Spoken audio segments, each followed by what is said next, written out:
Berjumpa lagi dengan materi berikutnya di mata kuliah jaringan komputer. Kali ini kita akan mengenal apa yang disebut dengan network access storage. Ya.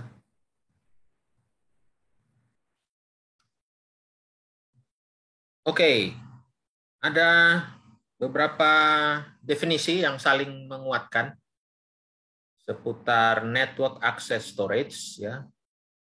Jadi secara sederhana network access storage adalah media penyimpan yang terhubung langsung dengan jaringan. Aduh, maaf, ini kurang N ya. Maksudnya yang. Atau dikenal dengan nama Network Access Storage atau disingkat dengan NAS. Ya. Kemudian NAS ini menurut Storage Network Industry Association tugasnya adalah menyediakan layanan untuk sistem komputer. Kemudian ada sebuah protokol yang digunakan di dalam network access storage. Nama protokolnya adalah Network File System, ya, NFS. Selanjutnya, network access storage berguna untuk tentunya menyimpan bermacam data, ya.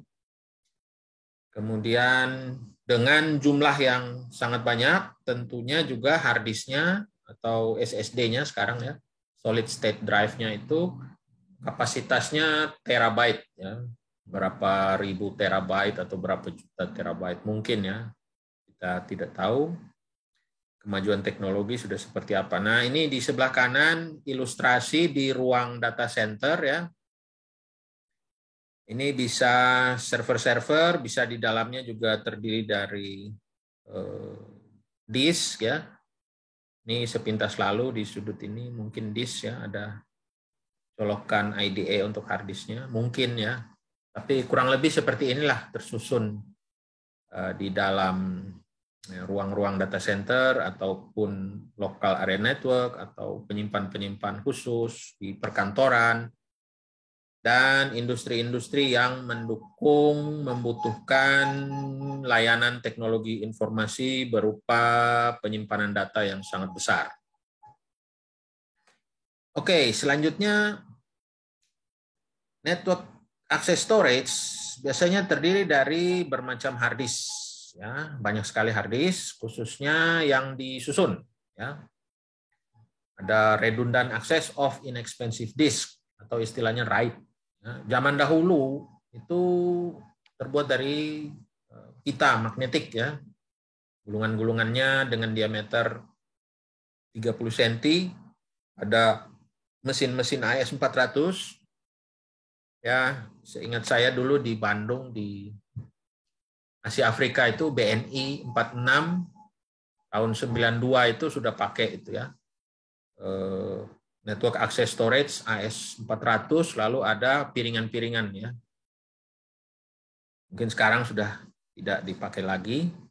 Kemudian konfigurasinya tentunya RAID ya, Redundant Access of Inexpensive Disk. Kemudian kecepatan aksesnya juga sangat tinggi.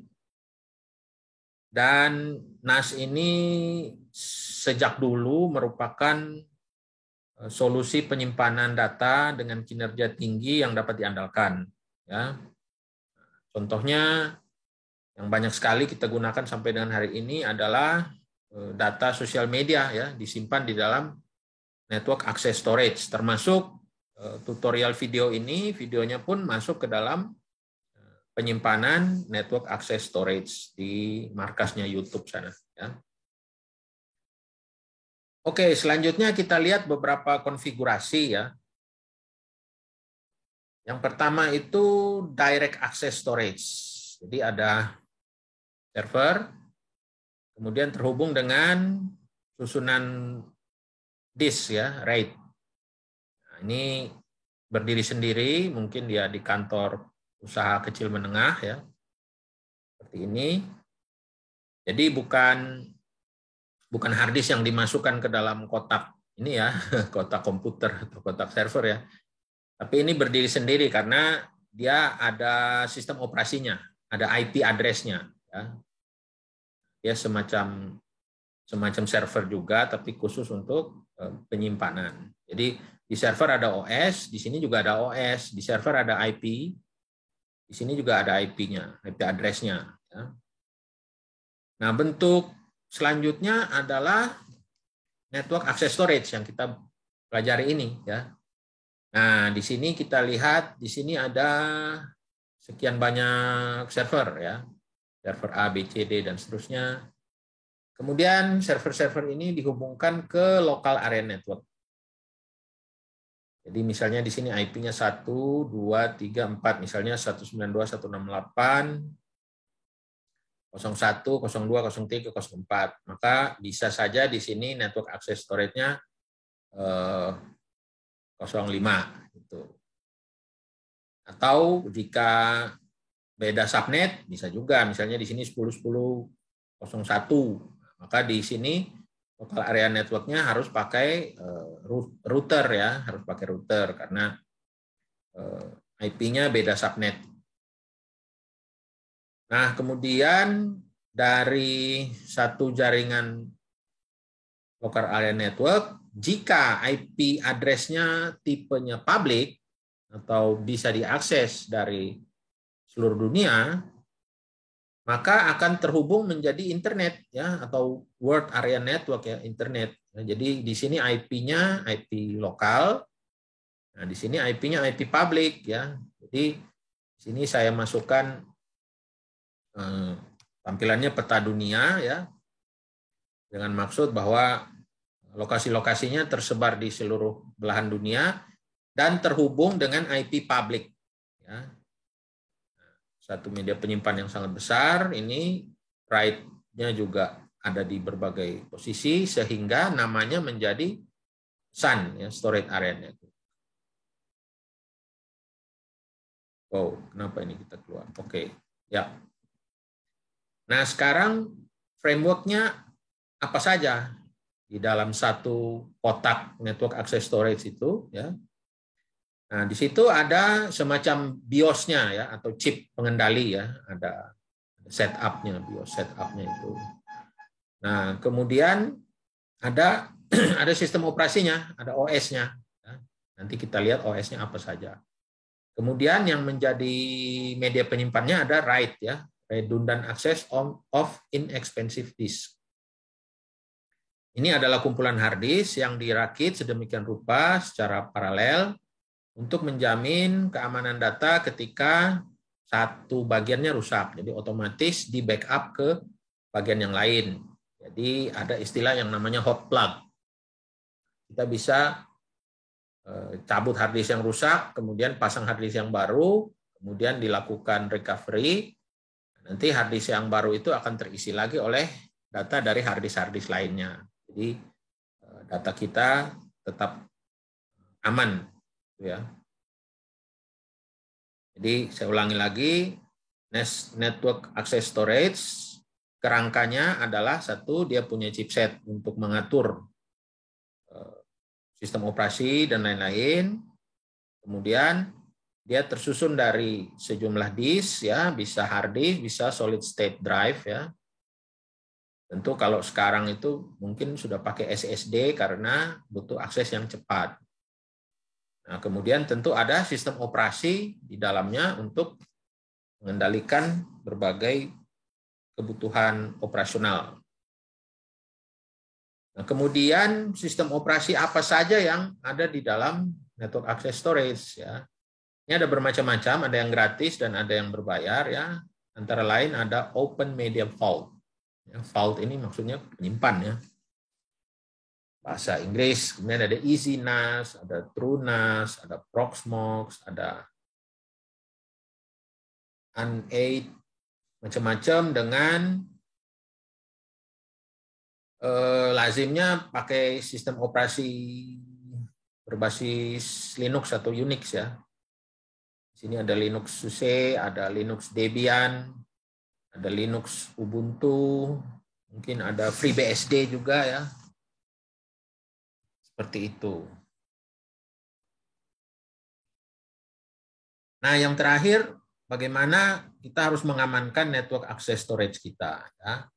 Ini ada 7 langkah dasar, ya, 7 langkah dasar. Jadi kita harus masuk ke router, pertama kali setup, ya. Lalu password defaultnya kita ganti. Biasanya kan orang pakai admin-admin, ya. Nah, itu harus diganti. Ya. Ganti dengan yang sulit apa gitu. Ya. Karena untuk menghindari hacker, intruder, dan macam-macam. Ya.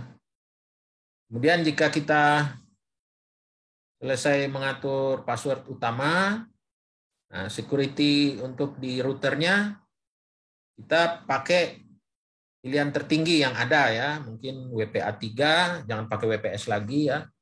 WPA3 ini pilihan-pilihan ada di pilihan security jaringan, ya. Silakan ini. Lalu aktifkan login ini HTTP secure, ya, secure socket layer, ya, SSL-nya diaktifkan. Ya. Jadi gimana caranya, ya, nanti bisa lihat di berbagai sumber atau nanti ada materi selanjutnya. Kemudian pastikan akses jarak jauh dinonaktifkan, ya, jadi tidak mencegah kemungkinan orang dengan akses jarak jauh bisa masuk tanpa otorisasi yang jelas. Ya. Lalu ini aktifkan enkripsi WPA2, yang sebenarnya ini sudah lebih dahulu, ya, yang WPA3 tadi, ya, boleh juga. Kemudian perbarui software di routernya, ya. Jadi misal kalau kita pakai MikroTik, itu tiap kali ada update, ya rajinlah mengupdate gitu, ya, sehingga keamanan router kita tetap terjaga. Lalu rajin-rajinnya memeriksa catatan login, ya, dicek ada yang aneh enggak gitu, ya. Jadi ini harus diaktifkan, kemudian loggingnya juga dikirim ke email pribadi kita, karena biasanya hacker itu akan menghapus log. Jadi mereka masuk terus lognya dihapus, jadi nggak ketahuan gitu. Jadi biasakan di backup keluar dari situ, ya, ke tempat yang lain lagi, gitu. Sehingga kita punya banyak posisi keamanan yang bisa dijadikan pelindung untuk network access storage. Nah, masalahnya adalah jika data ini milik publik, nah, kita bertanggung jawab, nggak boleh hilang itu datanya orang, gitu, ya, nggak boleh tercuri, nggak boleh untuk hal-hal yang tidak diinginkan. Oke, kurang lebih seperti itu network access storage. Terima kasih atas perhatiannya. Sampai jumpa.